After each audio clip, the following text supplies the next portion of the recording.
everyone. My name is Anjali Taylor. My name is Siddhi Tambore. And we are intern batch of Vedic Dental College and Research Center. Today we will explain about the active component of removable orthodontics, that is springs.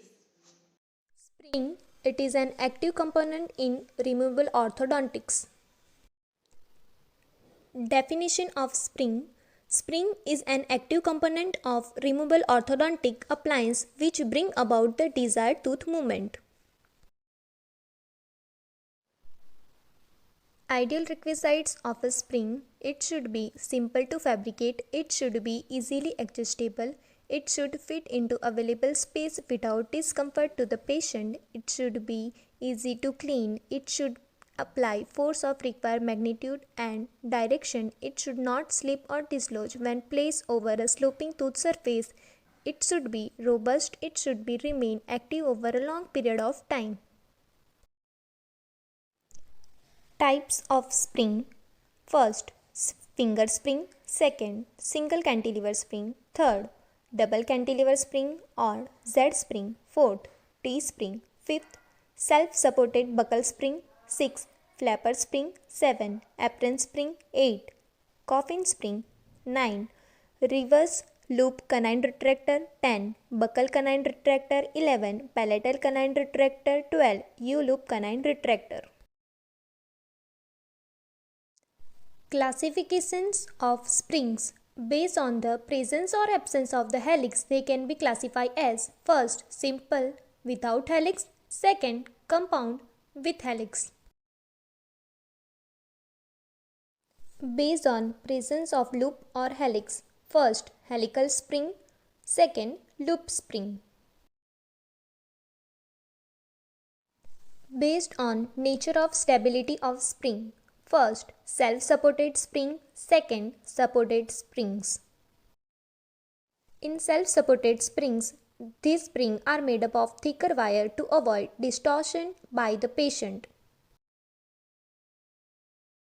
In supported spring, these springs are made up of thinner wire and therefore to protect this delicate spring, a guide wire may be provided. Classification based on direction of tooth movement brought about by the spring. First, spring used for mesial distal movement. Second, spring used for labial movement. Third, spring used for lingual movement. Fourth, spring used for expansion of arches. Based on nature of support required for its action, orthodontic spring can be broadly classified as: first, self-supported spring; second, guided spring; third, auxiliary spring.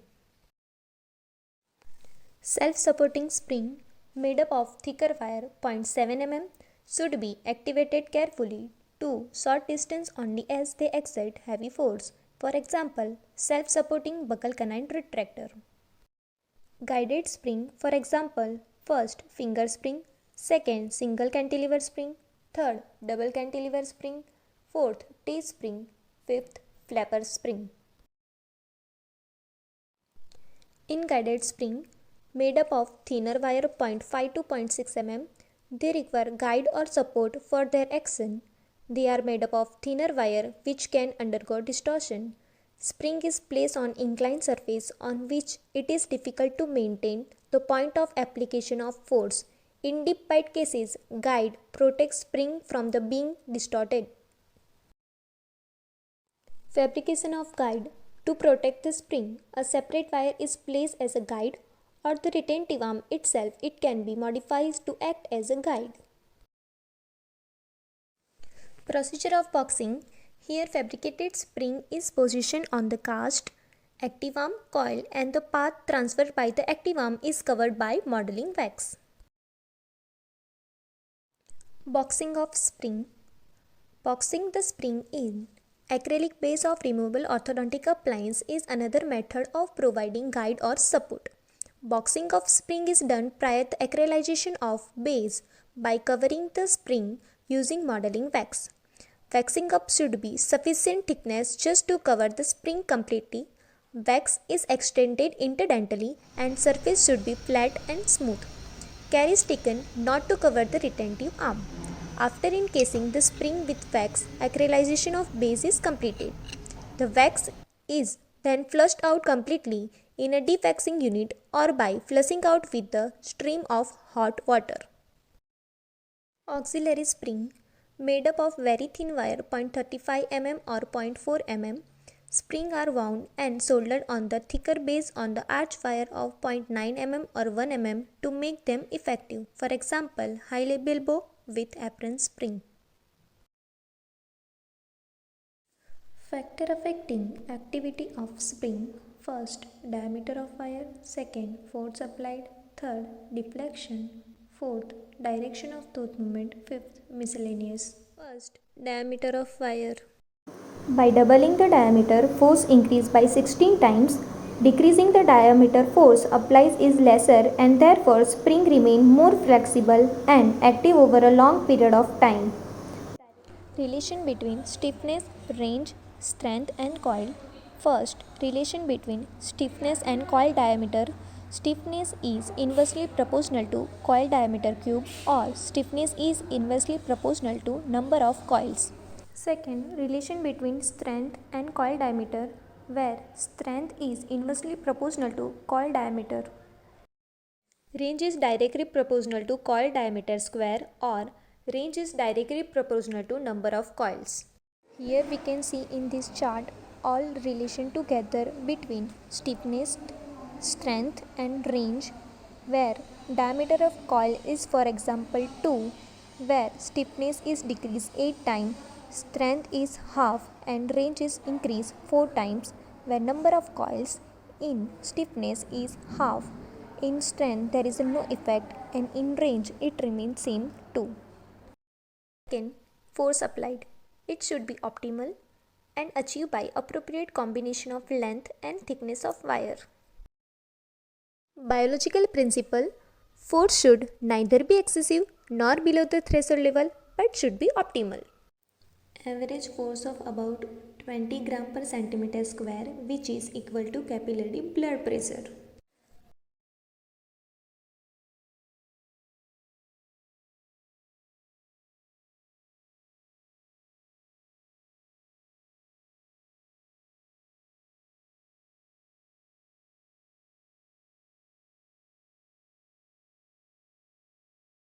Direction of tooth movement.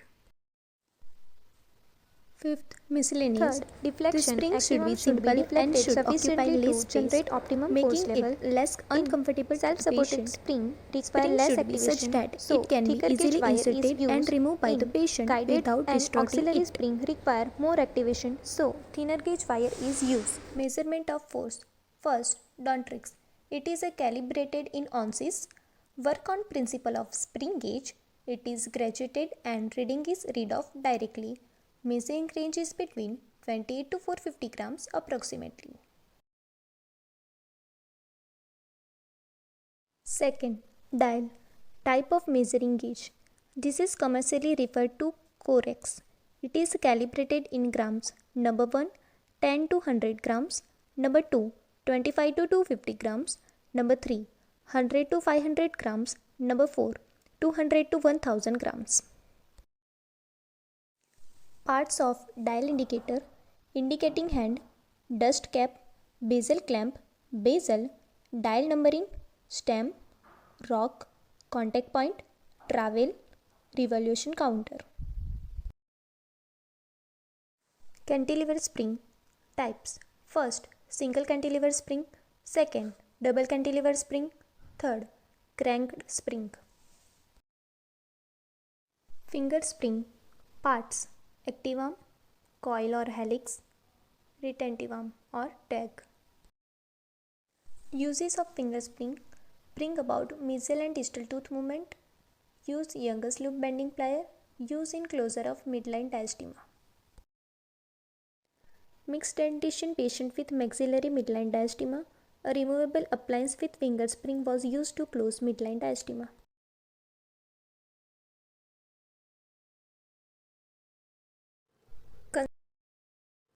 Construction of finger spring. Finger spring are constructed in 0.5 or 0.6 mm stainless steel wire used to move teeth mesially or distally along the dental arch. 0.6 mm stainless steel wire is used active arm placed toward the tissue. Coil is positioned midway between the initial and final position of the tooth. Coil should be the opposite side of the direction of tooth movement. Retentive arm is adapted on the palate. Active arm should contact only on proximal side and is adapted on the labial side away from the tooth surface.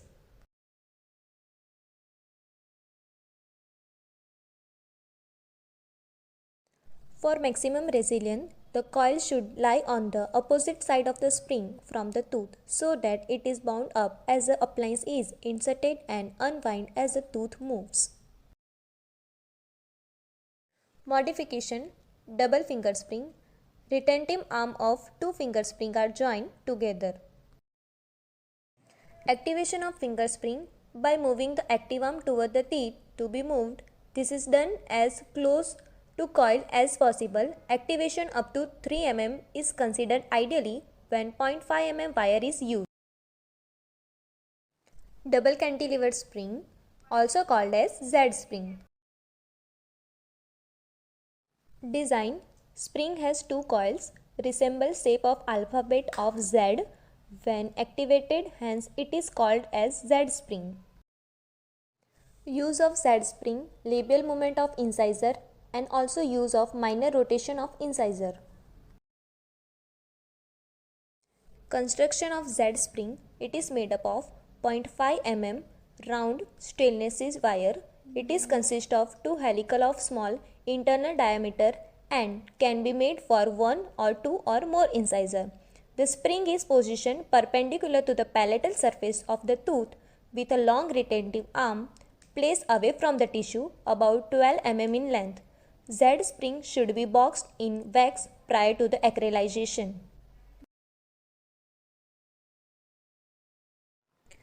Activation of Z spring by opening both coil by about 2 to 3 mm. It is perpendicular to the direction of tooth movement. Cranked spring used to move tooth labially. Construction of crank spring: spring consists of coil close to it emerges from the base plate. Coil help increasing the flexibility of spring by increasing length of wire. Activation: coil design the spring is activated by unwinding coil. Flapper spring used mainly to obtain two-point contact along with a labially applied force to bring about rotation of a tooth. Construction: small triangle with overlapping arm is made and free and from retentive arm.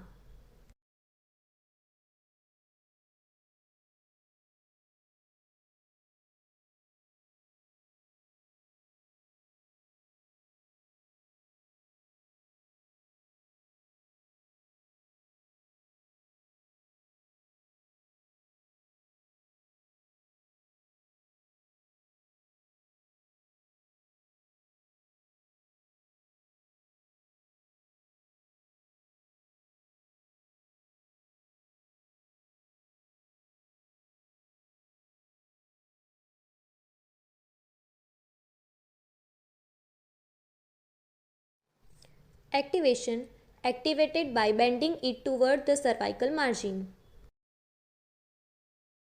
High labial bow with apron spring use described along with the fabrication of high labial bow, as apron spring cannot be used independently. Activation by bending it toward the direction of tooth movement by about 2 to 3 mm using finger pressure or by using plier. As my batchmate Anjali has explained first half of the spring, I would continue to do the second half. Topics that I will cover are mattress spring, helical coil spring, T-spring, coffin spring and canine retractors. So the first spring that we will learn about is mattress spring. This is picture of mattress spring, and as you can see it is used anteriorly. These are used for the labial movement of teeth which are in cross bite. Let's see the fabrication of mattress spring. For fabrication of mattress spring, 0.6 mm gauge wire is used. It consists of a mattress with U-loop. Active end of the wire engages the cervical part of the teeth and the mattress with U-loop extend till the retentive part of the wire. Here activation is done by opening the loops. Advantage of mattress spring is when there is more amount of labial movement is required in anterior teeth as it has U-loops present in it, and disadvantage is distortion chances are more. Next is helical coil spring. It is used as a space regainer to regain the space that has been lost due to drifting of adjacent teeth into the vacant space. For fabrication, 0.6 mm gauge wire is used. It is made up of two active arm, one connecting arm and two helix as shown here. Activation is done by opening this helix. It is also an example of reciprocal anchorage. Next, we will learn about coffin spring. It is an omega shaped spring which helps in slow arch expansion. There are two types of coffin spring. As you can see here, there is dumbbell shaped and there is diamond shaped. Dumbbell shaped coffin spring is used for radial expansion while diamond shaped is used for symmetrical expansion. For fabrication of coffin spring, 1.2 mm hard round SS wire is used. This U or omega shaped wire is placed in the mid palatal region with a retentive arm incorporated in the base plate, as you can see here. Here you can also see Adam's clasp, which are placed on the first molar and first premolar, which helps in the retention. Activation of 1 to 2 mm is done in coffin spring, 1 mm per side. Activation is done by pressing this central or V-shaped part of the wire. As you have seen in that video, activation is done by pressing the central part by the finger pressure or the universal plier so that the two halves of the spring moves away from each other, and this helps in the slow arch expansion. Now we will see about the T-springs. T-springs are used for the buccal movement of posterior teeth, and sometimes they are also used for the labial movement of the canines. This is T-spring used for premolar and this is T-spring used for molar. Let's see the fabrication of T-spring. For fabrication of T-spring, round SS wire of 0.5 mm is used. It is consist of a T-shaped arm, hence called the T-spring. As you can see here, boxing is done same as finger spring. Activation is done by pulling the free end of T towards the intended direction of tooth movement. For example, if we want movement of teeth in mesial direction, we have to pull the active arm of T-spring in the mesial direction only. There is also a modification of T-spring. This is used when there is more requirement of movement than the limited range of a T-spring. This is a normal T-spring, while this is a modified T-spring where you can see there is an extra loop on its vertical arm. This helps to increase its range of action. So let's study about the canine retractors. Canine retractors are the springs that are used to bring the distal movement of canine. You can also say canine retractors are used to retract the canine, hence called as canine retractors. Now we will see the classification of canine retractors. So classification is based on the location, based on the design and based on the mechanism. First, based on the location, canine retractor is classified into buccally placed canine retractor and palatally placed canine retractor. Buccally placed canine retractor is placed buccally, while the palatally placed canine retractor is placed palatally, as the name suggests. Example of buccal canine retractors include buccal canine retractor, helical canine retractor, U-loop canine retractor. An example of palatally placed canine retractor is palatal canine retractor. Based on design, it is divided into canine with helix and canine with loops. Example of canine with helix are helical canine retractor, palatal canine retractor, and buccal canine retractor. Example of canine with loops is U-loop canine retractor. Now third, based on the mechanism, canine retractor is classified into push canine retractors and pull canine retractors. In push canine retractor, there is a push motion that is used, and in pulling canine retractor, there is a pulling motion that is used. Example of pull canine retractor is buccal canine retractor, reverse canine retractor, U-loop canine retractor. And example of push canine retractor is palatal canine retractor. Canine retractors that we will study about is helical canine retractor, buccal canine retractor, palatal canine retractor, and U-loop canine retractor. So first, let's study about the helical canine retractor. Helical canine retractor are also called as reverse canine retractor. It is used when the canine is in line of the arch and it needs the distal movement only, as you can see here. Here it is seen that the canine is in line of the arch, so the helical canine is used here. Also, the movement of the canine that is required is distal movement only. It is most commonly used canine retractor. It is preferably used in mandibular arch compared to the maxillary arch, as the mandibular arch has the shallow vestibule. Reason it is used in mandibular arch only is because of this formula. The formula says force F is directly proportional to diameter D, but it is inversely proportional to the length L. So in mandibular arch, the sulcus depth is shallow, so the length of an vertical arm is also smaller in mandibular arch. So it increases the force produced by the appliance. But in case of helical canine retractor, distal arm is an active arm which has more length, so it compensates the force produced by the wire.